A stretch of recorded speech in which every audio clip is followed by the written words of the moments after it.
안녕하세요. 안녕하세요. 반갑습니다. 반갑습니다. 사랑합니다. 사랑합니다.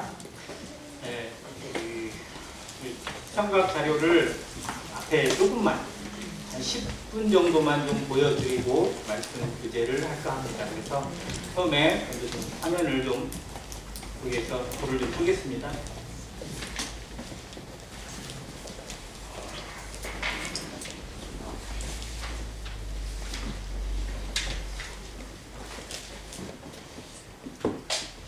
제목을 같이 한번 읽으시기 바랍니다. 시작.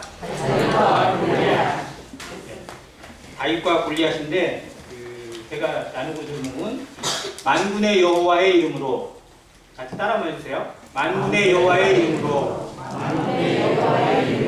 네. 밑에 있는 글은 하나님의 이름 여호와 체바오스라는 히브리어입니다.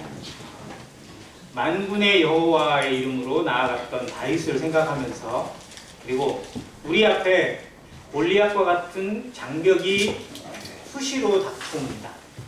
내 힘으로 넘을 수 없다고, 도저히 이겨낼 수 없다고, 이건 건너갈 수 없다고 생각되는 어려움들을 우리가 자주 만납니다. 그 가운데 믿음의 선진이었던, 또 하나님의 마음에 합한 사람이었던 다윗이 어떻게 이겨냈는지, 또 그를 통해 우리에게 주시는 교훈과 말씀은 무엇인지 같이 묵상하기를 원합니다. 같이 한번 성경 한 구절 찾아보겠습니다. 사무엘상 17장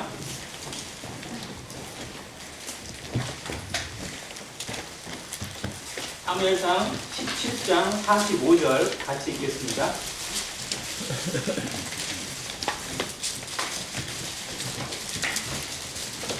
다 읽었으면 같이 한 목소리로 읽겠습니다. 시작. 다윗이 블레셋 사람에게 이르되 너는 칼과 창과 단창으로 내게 나아오거니와 나는 만군의 여호와의 이름 곧 내가 모욕하는 이스라엘 군대의 하나님의 이름으로 내게 나아가노라. 아멘. 네. 만군의 여호와의 이름으로, 즉 하나님의 이름으로 나아가는 다윗을 같이 묵상해 보길 원합니다. 자료를 잠깐 좀 보겠습니다. 자, 이스라엘과 블레셋의 전쟁이 일어납니다. 블레셋은 이스라엘과 수시로 싸우고 있었어요. 당시에는 이스라엘을 가장 많이 괴롭히고 가장 많이 전쟁을 했던 민족이 블레셋입니다. 블레셋은 지금 팔레스틴이라고 불려지고 있는 그 민족으로 알려져 있기도 합니다. 실상은 뿌리는 약간 달라요. 블레셋은 원래 해양 민족입니다. 그런데 그 이름이 팔레스타인으로 바뀌어서 지금 이스라엘과 전쟁을 하고 있는 하마스 어떤 계통도 이쪽이라고 이렇게 보면 되겠습니다. 아무튼 수시로 전쟁을 했는데 이번에는 블레셋이 제대로 준비를 하고 쳐들어와요. 쳐들어왔는데 그곳이 소고, 저 밑에 보면 소고라고 하는 지역과 또 아세가라는 지역 자체에 진을 칩니다. 그리고 이곳이 그림 거기에 써 있지만 엘라 골짜기라고 써 있습니다. 이 골짜기를 경계로, 골짜기가 있으면 양쪽에 산이 있겠죠. 그래서 한쪽은 이쪽 산에, 한쪽은 저쪽 산에 진을 치고 서로 대치하고 있는 상황을 보게 됩니다.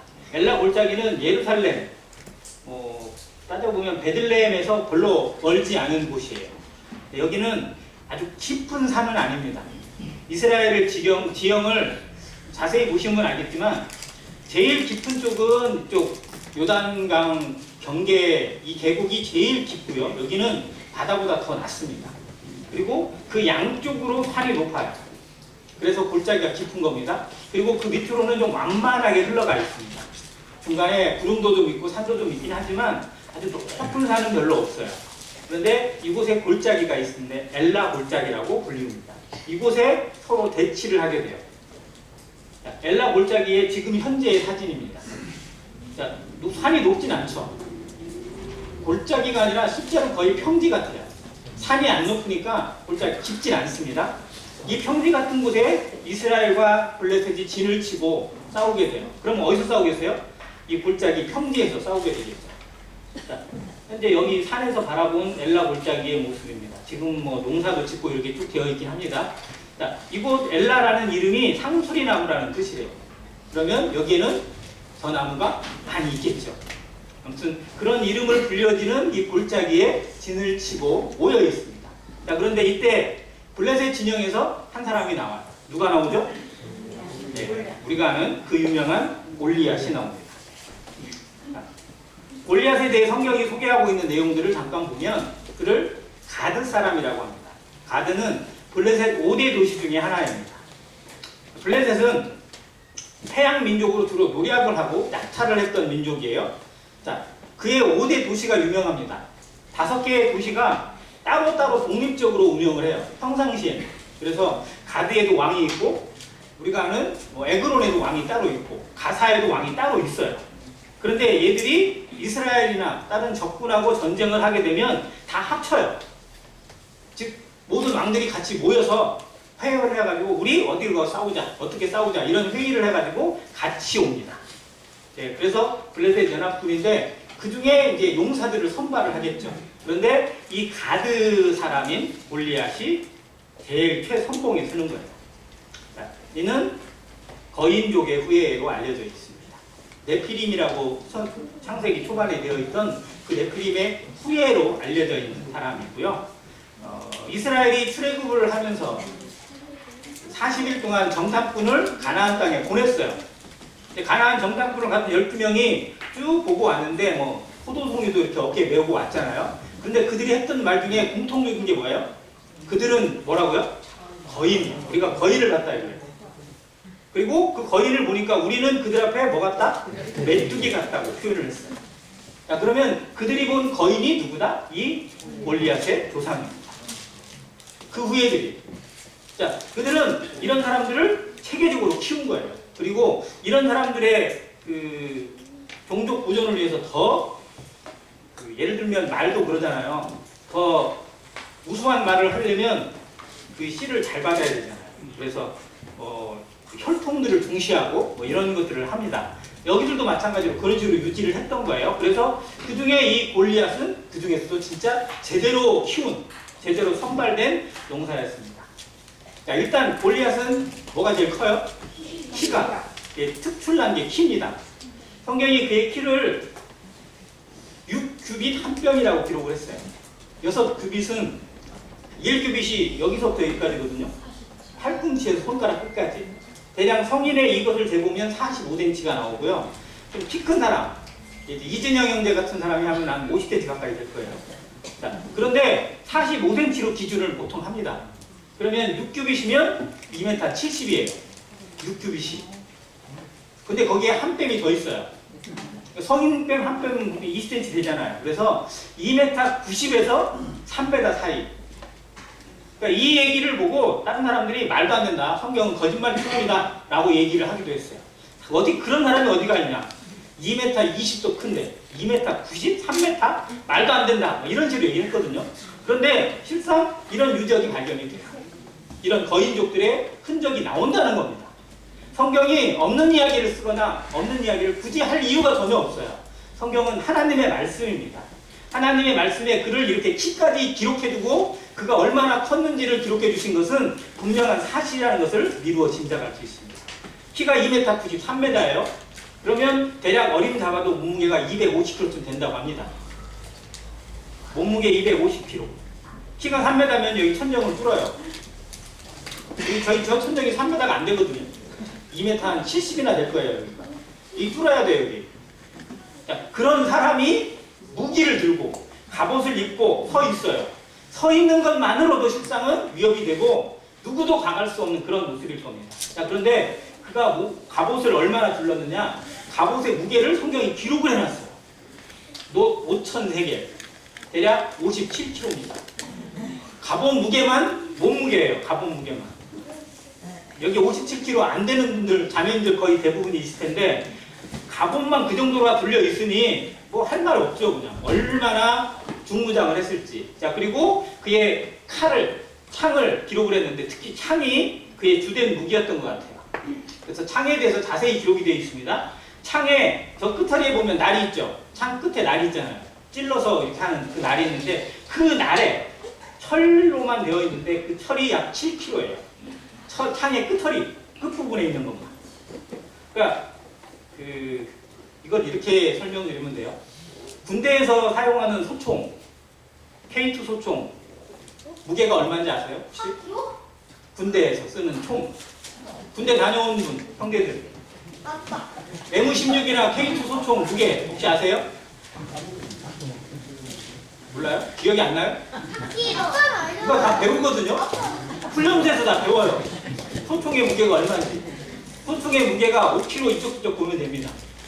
자, 그러니까 이 창의 끝처리 하나만 가지고 총보다 더 무거운 거예요. 그만큼 창이 크다는 것을 알 수 있습니다. 자, 그 정도의 무기를 가지고 이 사람이 앞에 나와서 싸움을 독려합니다. 야, 내가 나왔으니까 한 사람 나와라. 그래서 1대1 맞짱을 하자. 맞짱을 해서 우리가 이기면 니들이 항복하고 내가 죽으면 우리가 항복하겠다. 자, 그러면 알았어. 내가 싸울게. 나가요. 이 사람 나가면 이 사람은 진짜 욕먹죠. 야, 네가 뭐가 있다고 나가. 이렇게 되잖아요. 왜냐하면 이 사람하고 상대를 하려면 보통 권투를 하거나 씨름을 하거나 뭐 격투기를 하면 체급을 따져야 안 따져요? 따져요. 뭐 그 야구나 뭐 구기 종목은 체급을 안 따지지만 격투기 종목 1대1로 싸우는 종목은 체급을 따져야 돼요. 왜냐면 헤비급하고 플라이급하고 싸우면 안 되잖아요. 이건 어른하고 애기가 싸우면 원래 게임이 안 되는 거니까.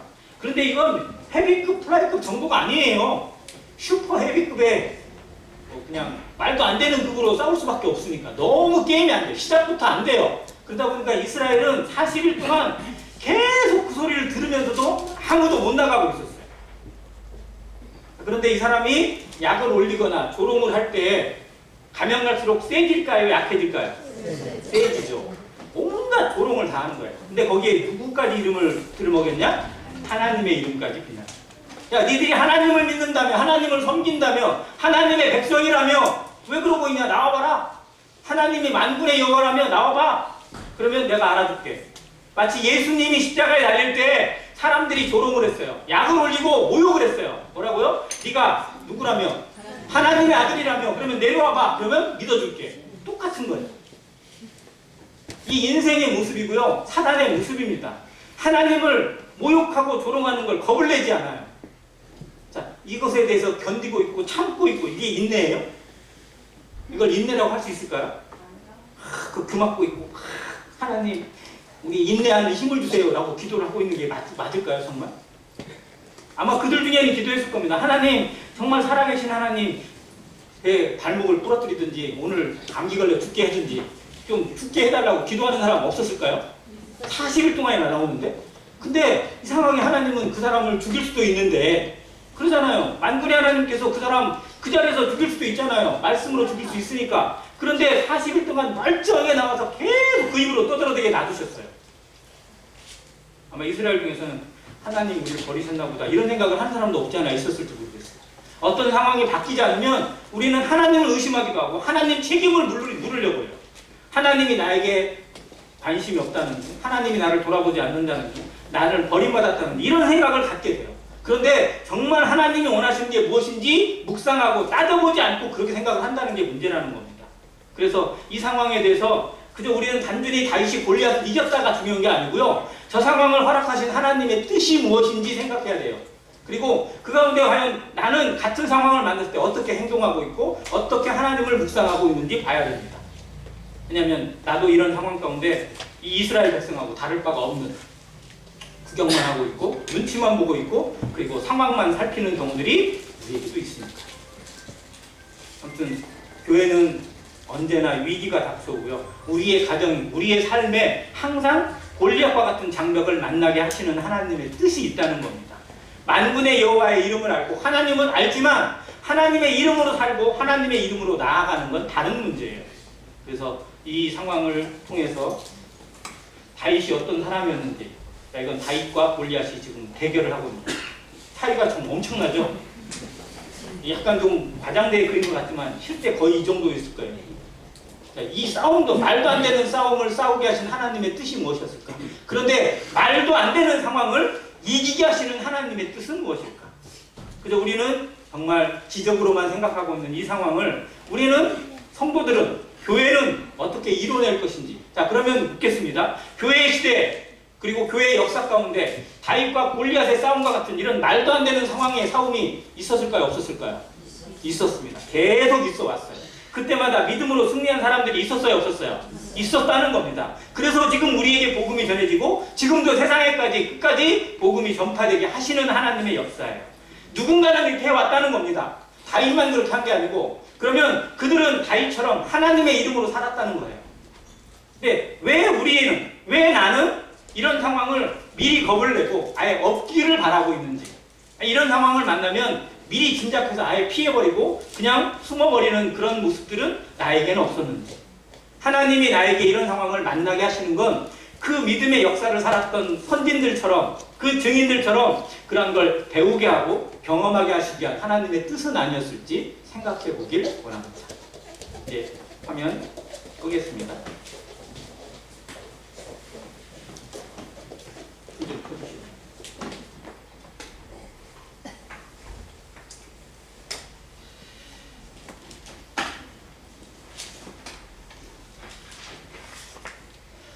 저는 이 자료를 준비하면서 여러 생각이 좀 많이 들더라고요. 우리가 너무 익숙하게 알고 주일 학생들까지 다 압니다. 다윗과 골리앗 이야기를 모르는 사람은 거의 없어요. 그런데 하나님이 그 상황을 이렇게까지 자세히 기록하시는 이유, 사무엘상 17장은 사무엘상 중에서 제일 긴 장이에요. 58절까지 있어요. 자, 그렇게까지 자세하게 기록하시고 그 안에서 이루어졌던 말까지 하나님이 기록해 주시고 보여주시는 이유는 무엇일까? 성경의 내용을 자세히 기록하신 것은 분명히 이유가 있습니다. 우리는 지루할 수 있고 우리는 쉽게 넘어갈 수 있지만 하나님은 분명한 이유를 가지고 있고 그 말씀을 통해서 변화되고 하나님의 능력으로 살아가는 누군가가 일어나기를 원하시는 거예요. 우리가 그 중에 한 사람이 되기를 원하는 마음으로, 기도하는 마음으로 이 말씀을 준비해 봤습니다. 자, 다윗이 이 전쟁에 원래 나갔어요, 안 나갔어요? 다윗은 이 전쟁에 아무 상관이 없어요. 왜냐하면 다윗은 8번째 아들입니다. 이세의 아들이 8명인데 그 중에 막내 아들이에요. 자, 그래서 한 집에서 3명 이상 군대 안 나가요, 원래. 나이가 20살 이래도 다 나가도요, 3명 나가면 더 이상 안 나가도 돼요. 자, 그러다 보니까 큰아들부터 둘째, 셋째까지 나갔어요. 자, 나머지들은 이제 집에서 이제 머물러 있어요. 왜냐면 한 집에서 8명이라 8명 다 나가서 다 죽으면 안 되잖아요. 씨가 말라버리니까. 그래서 아무튼 남겨져 있습니다. 그런데 아버지가 심부름을 보내요. 그 전쟁에 형들이 어떻게 지내고 있는지, 그리고 형들에게 줄 음식을 주고 그들의 상관에게 줄 음식까지도 준비해가지고 안부를 살피고 오라고 보냅니다. 다윗은 아버지가 심부름을 보냈을 때도 철저하게 자신의 일을 맡겨놓고 가요. 왜? 그는 양을 지키고 있었습니다. 그의 양을 자기 하인들에게 다시 단속시키고 맡겨주고 그리고 나서 형들에게 갑니다. 이 상황까지 성경이 기록해두고 있어요. 우리가 맡은 것에 대해서 어떤 다른 일이 주어져도 그것에 대한 책임을 지는 모습들, 또 그것을 제대로 인수인계하는 모습들이 참 아름답다는 것을 다윗이 보여주고 있습니다. 자, 군대에 나갔어요. 나아갔더니 진짜 이 상황이 벌어졌습니다. 40일 동안 골리앗이 매일같이 나와요. 감기도 안 걸리고 병도 안 걸리고 질리지도 않은가 봐요. 40일 동안 나오면서 그걸 재미삼아서 나와요.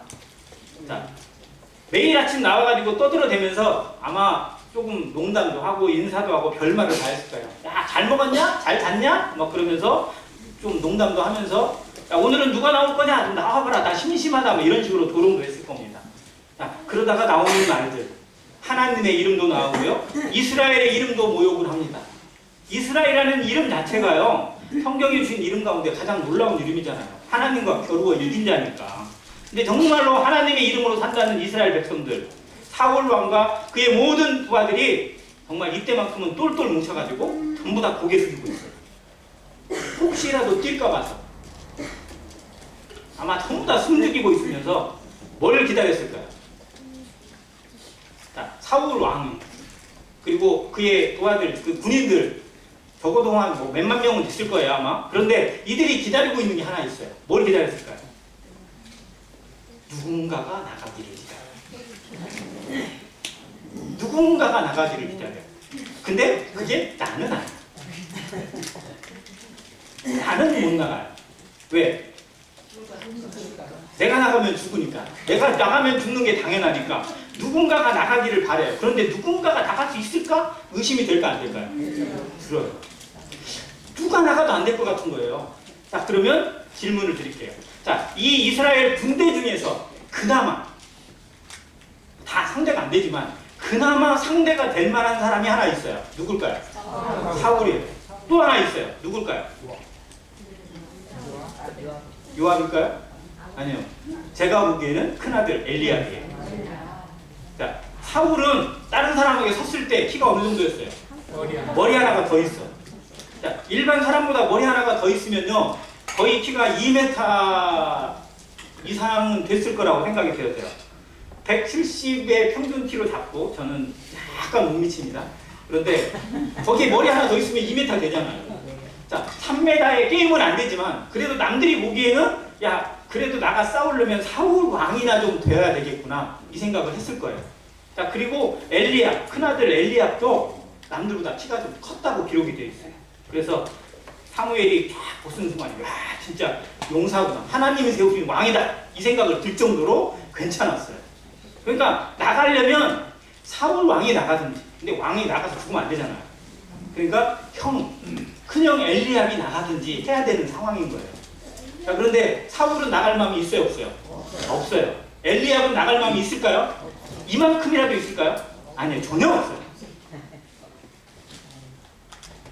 그런데 이 상황이 바뀌기를 바래요. 이게 우리의 마음 아니세요? 내가 뭐 하기는 싫어요. 내가 하면 안 될 것 같고, 내가 하면 별로 안 될 것 같고, 다는 상관이 없을 것 같아요. 근데 상황이 바뀌기를 바래요. 어떻게든 잘 되기를 바라고요. 뭔가 바뀌기를 바래요. 이게 우리의 기도 제목이라면 우리가 이스라엘 민족하고 뭐가 달라요? 교회가 잘 되기를 바라고, 영혼이 더해지기를 바라고, 모든 성도들이 더 강건해지기를 바라는데 나는 뭘 못할 것 같아. 나는 가만히 있어야 될 것 같고, 누군가가 하길 바래요. 이 우리의 마음속에 있는 거 아니에요? 이 상황을 과연 그대로 지켜보고 있는 것이, 기다리고 있는 것이 정말 인내일지, 그게 연단일지 한번 생각해 보셔야 됩니다. 하나님이 이 상황을 허락하신 이유는 무엇인지 우리에게 다시 한번 생각하려 합니다. 자, 그런 상황에 누가 왔어요? 다윗이 왔어요. 자, 남들이 봤을 때 다윗은 이 전쟁에 낄 만한 사람이다, 아니다? 아니에요. 다윗이 거기에 나간다고 하면 다 말려야 돼요. 말려야 돼요. 왜냐하면 그가 골리앗과 싸운다는 건 이게 그냥 하는 일이 아니에요. 이건 누구의 모든 걸 보냐면 이게 민족의 모든 것을 걸고 하는 거예요. 그렇잖아요. 골리앗이 얘기를 했어요. 자, 네 중에 한 명 나와 싸워라. 내가 이기면 너희들이 어떻게 되고, 너희들이 항복하고, 내가 지면 우리가 항복하겠다라는 거예요. 그러니까 이스라엘 전체의 운명을 걸고 하는 거니까 함부로 나갈 수가 없어요.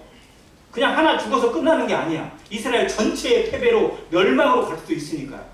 그러니까 이건 정말 쉽게 생각해서는 안 돼요. 그래서 다윗이 막 한다는 얘기가 어떻게 보면 오만한 것이 될 수 있고 거만한 것이 될 수도 있어요. 그런데 다윗은 이 상황을 지켜보면서 정말 답답한 게 뭐였냐. 하나님을 믿는다고 하는 하나님의 백성들이 왜 이 소리를 계속 듣고만 있느냐라는 거예요.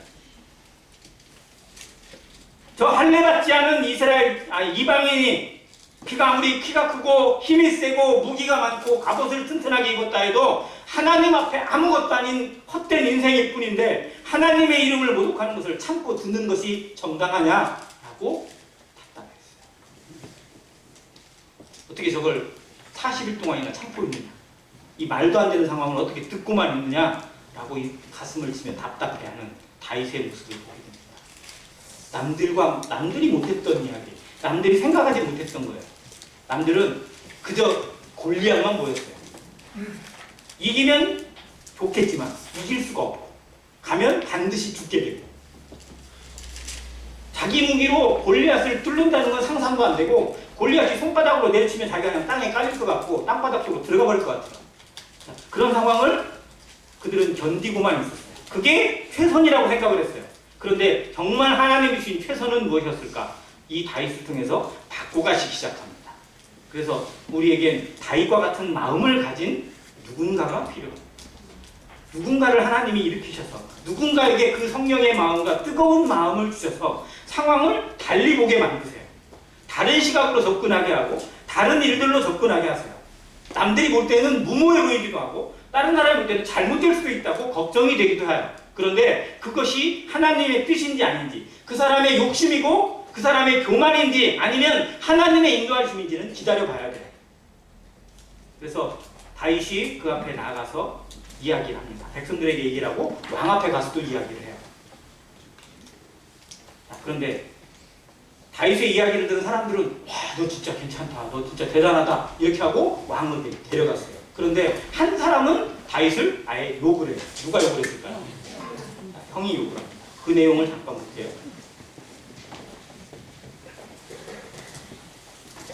26절입니다. 28절 보겠습니다.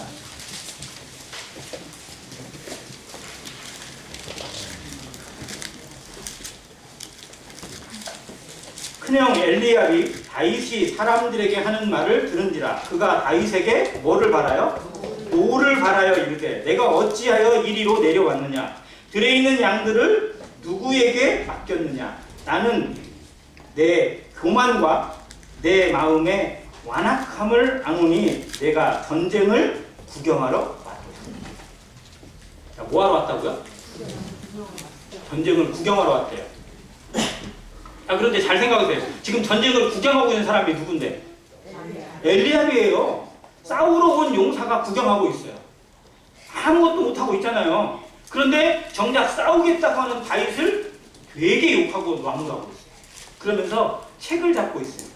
거리를 만들고 있어요. 너 왜 내려왔냐? 뭐하러 왔냐? 네 양들은 어떻게 했느냐? 양들을 어떻게 했을 것인지를 지금 이 전쟁의 원상관이에요. 그런데 이게 뭐냐면요, 흠을 잡으려고 하는 거예요. 뭔가 일을 하려고 하고 뭔가 시도하려는 사람을 도와주지는 못한 망정 문제거리 만들어내고 뭔가 걸릴 게 없는가 찾고 있는 사람의 모습이 엘리압입니다. 교회에 이런 모습이 나오기 시작하면요, 교회는 아무것도 못해요. 뭔가를 찾아내려고 하고 뭔가 뭐 문제거리가 혹시 없나 이렇게 뒤지려고 하는 그런 시각으로 바라보는 성도가 있다면 교회는 정말 영향력을 잃어가게 되어 있습니다. 하나됨을 이룰 뿐만 아니라 쓴뿌리에 의해서 갈라지게 되어 있어요. 그런데 우리에게 꼭 이런 엘리압의 마음이 없는지, 그런 태도가 없는지 정말 조심스럽게 살펴봐야 됩니다. 자, 그리고 그가 사울왕 앞에 갑니다. 사울왕이 그를 만나서 보니까 지가 나가고 싸우겠다고 하는데 사울이 얘를 보낼 수 있어요, 없어요? 보내면 돼, 안 돼? 왕의 입장에서 안 돼.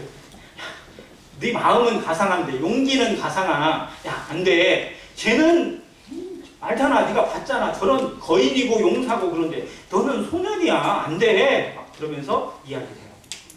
안 된다고 하는 이 사울왕 앞에 다윗이 믿음으로 고백을 합니다. 뭘 고백을 해요? 자신이 했던 경험을 얘기해요. 하나님이 나와 함께 하시는 것을 고백을 합니다. 이게 간증이죠. 우리의 삶의 간증이 이 다윗처럼 나타나길 바랍니다. 내게 하나님 앞에 어떤 모습으로 나를 도우셨고 남들이 안 된다고 했을 때 내가 평상시에 하나님과 어떤 관계를 통해서 무엇을 이루었는지. 왜? 다윗은 평상시에 뭐하고 있었어요?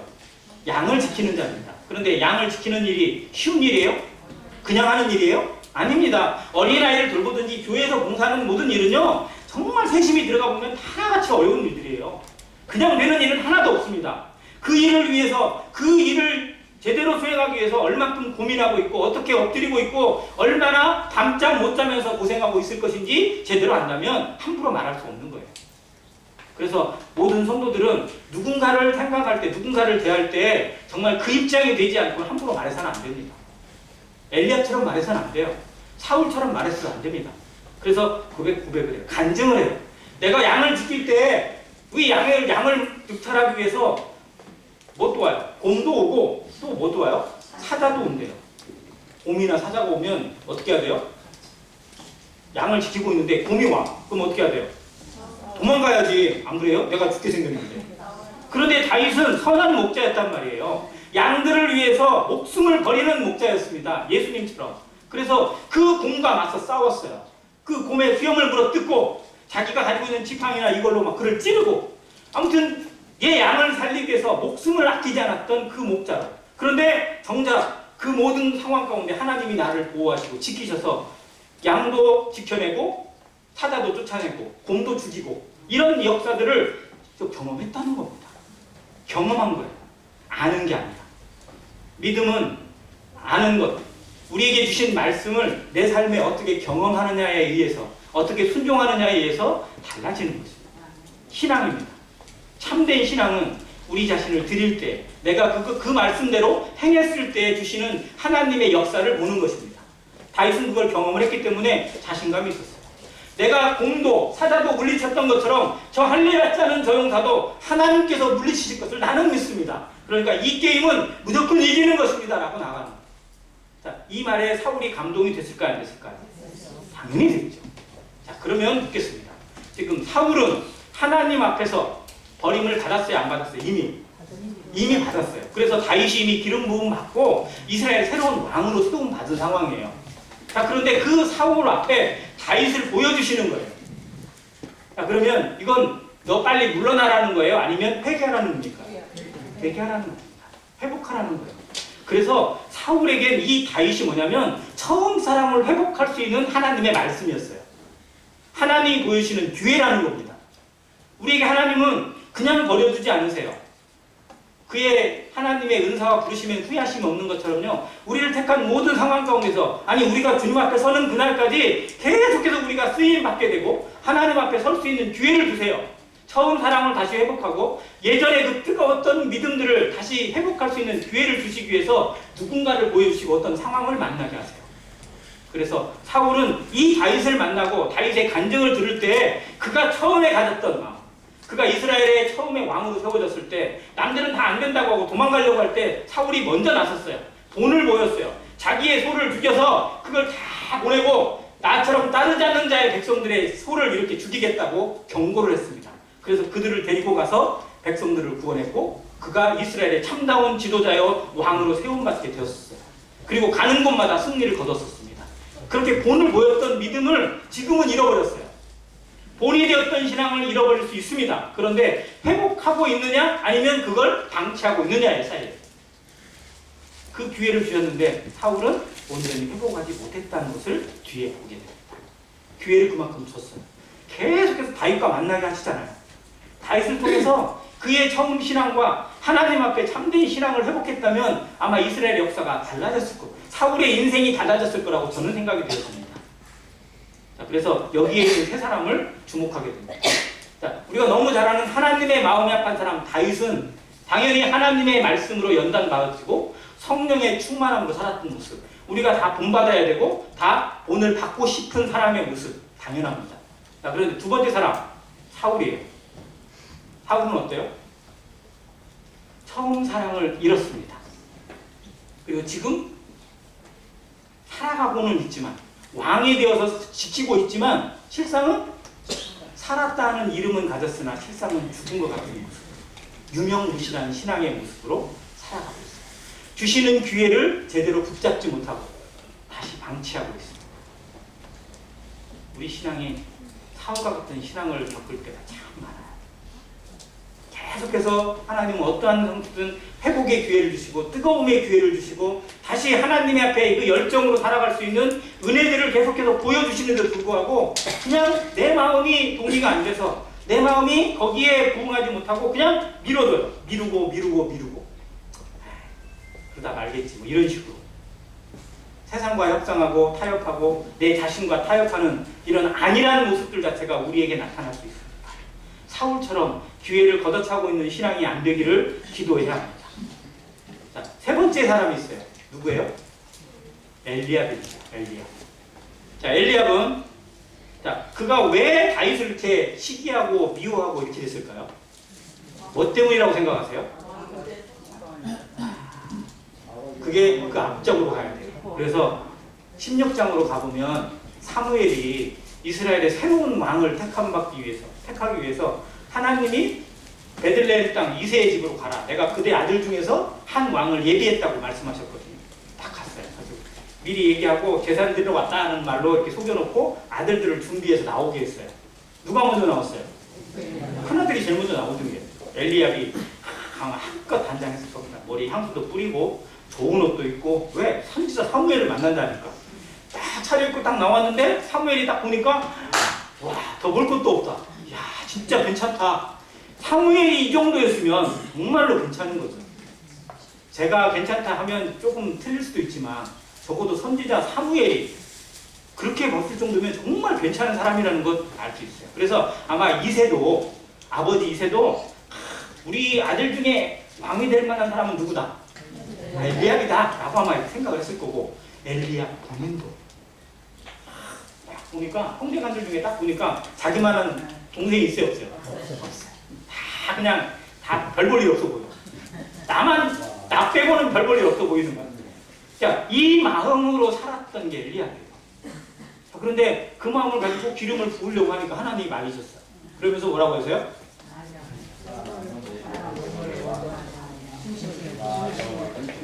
여기에 고창교회 남중 형제님이 좋아하는 말씀이 들어있어요. 그 용모와 심장을 보지 말라. 키도 보지 말고 얼굴도 보지 말래. 사람은 외모를 보거니와 나 여호와는 뭘 본다고요? 중심을 보신다는 거예요. 자, 그러면서 쭉 다시 보내니까 그 말씀을 듣고 나니까 사람이 달리고 있는 거예요. 이게 사무엘을 다시 깨우치신 하나님이세요. 그리고 나서 보니까 둘째도 아니고 셋째도 아니고 넷째도 아니고, 아니 큰아들도 아닌데 뭐 당연히 아니겠죠. 쭉 보니까 7명이 다 지나갔는데 아무도 없어요. 그래서 물어보는 거예요. 야, 이게 다냐? 라고 물어보니까 이새가 뭐라고 해요? 말째가. 막내라고 안 하고 말째라고 하는 표현이 저 좀 약간 의도적인 것 같긴 해요. 말째라는 표현하고 막내라는 표현. 부모가 우리 막내, 우리 말째라고 하면 어느 게 더 정감 있어 보여요? 막내. 막내는 좀 애정이 들어가 있는데 말째는 별 볼 일 없는 뜻이 좀 들어가 있단 말이에요. 말째가 남았는데 그가 뭐 하고 있다고요? 양을 지키고 있다. 아니, 아들 다 보이면 걔도 와야지. 왜 걔는 안 오게요?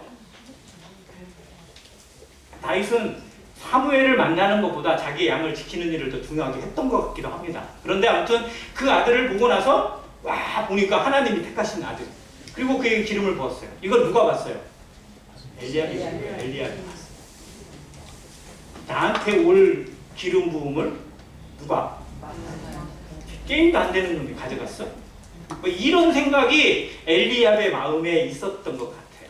그래서 자매들과 교제할 때 봤는데 그림이 하나 있거든요. 사무엘이 다윗에게 기름 부음을 하는 장면을 그린 그림이 있어요. 그 중에 등 돌리고 있는 하나 있어요. 거기를 안 보고 등 돌리고 있는 애가.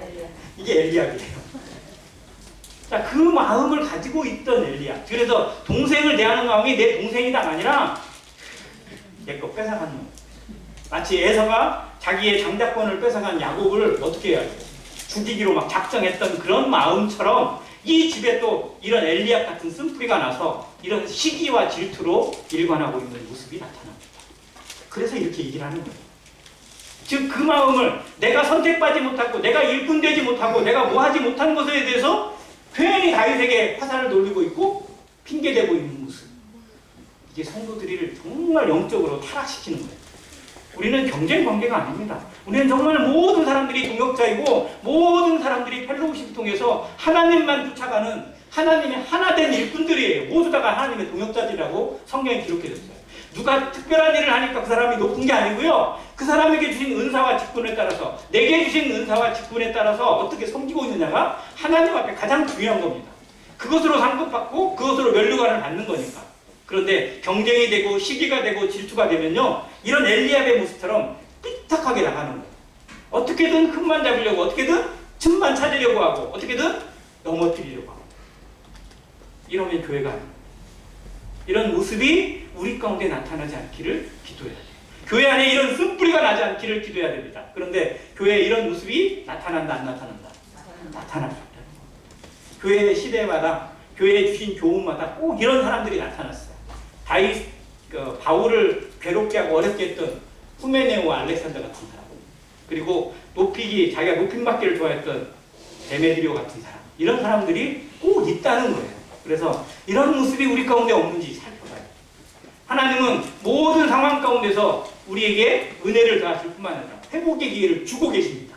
골리앗을 만나는 상황 속에서 다윗과 같은 신앙으로 하나님의 말씀으로 살아가는 모습이 우리 가운데 일어나기를 누구보다도 하나님이 원하세요. 그래서 그 상황을 허락하십니다. 그걸 배우게 하시기 위해서. 근데 그 상황을 배우고 나면, 그 상황을 겪고 나면 믿음에 큰 담대함을 얻습니다. 그래서 집사의 일을 잘한 자들은 믿음의 큰 담대함을 얻는다는 말씀을 주시잖아요. 왜? 집사의 일을 제대로 하면요 계속 고민해야 돼요. 고민 안 할 수가 없어요. 교회 일을 감당하고 어떤 봉사의 일을 감당하려면요 고민 안 하고는 안 돼요. 정말 눈물도 흘리고 괴로움도 겪어봐야 돼요. 근데 그 일을 겪고 나서 믿음의 큰 담대함을 얻습니다. 우리의 믿음의 신앙의 성숙을 얻게 되고 더 큰 것을 볼 수 있는 기준이 만들어지게 하세요. 우리 신앙이 이걸 배워가는 신앙 되기를 간절히 바랍니다. 자, 그러면서 이제 골리앗 앞에 서요. 다윗이 골리앗을 맞중에서 맞짱을 씁니다. 골리앗이 딱 보니까 누가 나와. 오, 웬일이야? 하고 이제 딱 봤더니 누가 나와요? 아, 꼬맹이가 나와. 꼬맹이. 이게 누구를 조롱하는 건지. 그러면서 보니까 갑옷도 안 입었어요. 투구도 안 썼어요. 칼을 들었어요, 안 들었어요? 칼도 안 들고 몸 막대기 하나에다가 여기다 무슨 주머니 하나 찾는데 뭐를 이상하게 딸랑딸랑 거리면서 오고 있어요. 너무 웃기고 말도 안 되는 상황을 보니까 골리앗이 한마디 하는 거예요. 야, 내가 무슨 개냐? 뭐 개물로 나왔냐? 그러면서 이야기를 하는 거예요. 그랬더니 이 꼬마가 나와가지고는 아주 말을 당당하게 하는 거예요. 아까 했던 말씀입니다. 너는 칼과 창과 단창으로 내게 나오거니와 나는 만군의 여호와 네가 모욕하는 이스라엘 군대의 하나님으로 내게 나아가노라. 그러면서 한 구절 더 보겠습니다. 37절입니다. 같이 읽겠습니다. 시작. 또 여호와의 구원하심이 칼과 창에 있지 아니함을 이 무리에게 알게 하리라. 전쟁은 여호와께 속한 것인즉 그가 너희를 우리 손에 넘기시리라. 아멘. 정말 이 말씀을 기억하시길 바랍니다. 여호와의 구원하심이 어디에 있지 아니하면 칼과 창에 있지 아니함을 누구에게 알게 한다고요? 이 무리에게. 자, 이 무리가 누굴까요? 다요, 다. 온 세상으로 알게 하시는 겁니다. 저는 특별히 이스라엘에게 알게 하시는 거예요.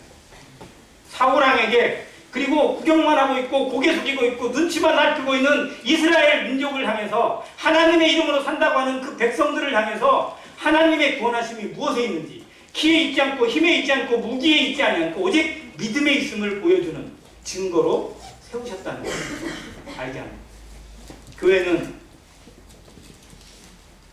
숫자도 필요하고 돈도 필요하고 모든 것 필요합니다. 그러나 그것이 전부가, 그것은 아무것도 아닙니다. 정말로 우리의 교회는 하나님의 사랑으로 그리고 하나님을 향한 믿음으로 세워지는 거고 세워가야 합니다. 안행교회는 그렇게 세워져 왔고 그렇게 세워져 가야 합니다. 우리 안에 하나님께서 무엇을 말씀해주고 계시는지, 내가 만나는 상황, 내가 넘을 수 없다고 생각하는 모든 것들을 하나님이 허락하시는 이유가 무엇인지 생각해야 됩니다. 그래서 그 가운데 하나님의 말씀으로 다윗이 어떻게 했는지, 믿음의 선진들이 어떠한 길을 택했는지를 살펴보고 나는 과연 어떤 길을 택할 것인지 결단하는 믿음으로 살아가야 됩니다. 그것이 우리를 장성하게 하고 우리를 하나님의 사람으로, 하나님의 마음에 합한 사람으로 이끌어가는 연단이 되게 하실 것입니다. 이것을 배워가는 안행교회 성도 되시기 바라고, 어떠한 상황이든지 여호와 체바우트, 만군의 여호와 이름, 하나님의 이름은요 정말 많아요. 구약 성경에만 약 30개가 나와 있어요. 하나님의 이름이 왜 이렇게 많이 주셨을까 모르겠어요. 근데 모든 상황마다 다 있다는 거예요. 자, 그런데 만군의 여호와라는 이름은 무슨 뜻이냐면요, 모든 것이 다 하나님의 군대라는 거예요. 모든 것을 다 활용하시는 하나님이라는 거예요. 만군. 즉 하나님은 사람만 사용하시는 게 아니고요, 말씀을 통해서 모든 것을 사용하셨고요, 또 이스라엘이 전쟁을 할 때 보면 말도 안 되는 전쟁을 많이 해요. 자, 홍해바다를 갈라낸 건 하나님의 말씀과 함께 바람이었어요. 모세가 지팡이를 드니까 동풍이 불어가지고 그냥 홍해바다를 갈라냈어요. 자, 그리고 어느 때는 비나 우박이 하나님의 무기가 돼서 적군을 쓰러뜨리기도 합니다. 또 노아의 홍수는 뭘로 해서? 비로. 물이 하나님의 도구가 되어서 세상을 심판하는 길로 사용되기도 했어요. 자, 다윗의 아들 압살롬이 반역을 해가지고 최후의 전쟁을 하게 될 때 에브라임 산지에서 전쟁을 했는데요, 그때 칼에 죽은 자보다 수풀에 죽은 자가 더 많다고 성경이 기록해주고 있어요. 손에 죽은 자가 뭘까라고 제가 질문을 드린 적이 있어요. 자매님들이 막 손이 갑자기 막 늑지가 돼가지고 아니면 또 막 또 발목을 잡는 무슨 뭐가 돼가지고 막 이렇게 죽였을 것이다. 근데 뭘로 죽였는지는 아무도 없고. 근데 모든 것이 하나님이 원하시는 도구가 되는 겁니다. 자, 예수님이 5,000명을 먹이실 때 사용하신 것은 누구의 도시락? 어린아이가 내놓은 오병이어예요. 아무것도 아닌 거예요. 그 하나, 지 하나 먹고 그냥 끝날 거예요. 그런데 그걸 통해서 하나님의 역사가 나타났습니다.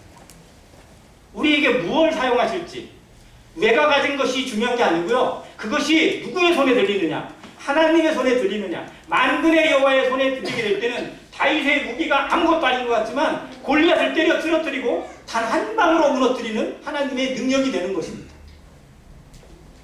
다윗은 연습이 됐어 안 됐어요? 연습이 된 사람이에요.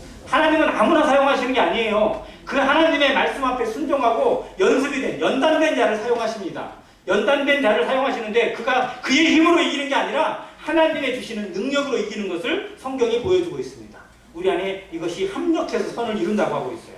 그래서 다윗처럼 골리앗을 만나도 어떠한 상황을 만나도 그 상황보다 크시고 그 모든 것보다 크신 여호와를 통해서 위대한 승리를 거두어가고 연단을 통해서 회복을 거두어가고 이스라엘에게 하나님이 살아계시다는 걸 증거했던 다윗처럼 믿지 않는 자들이나 교회 모든 성도들에게 하나님의 역사가 지금도 살아 움직이고 있다는 걸 증명하고 알려주는 안현교회 모든 성도 되시기를 간절히 바랍니다.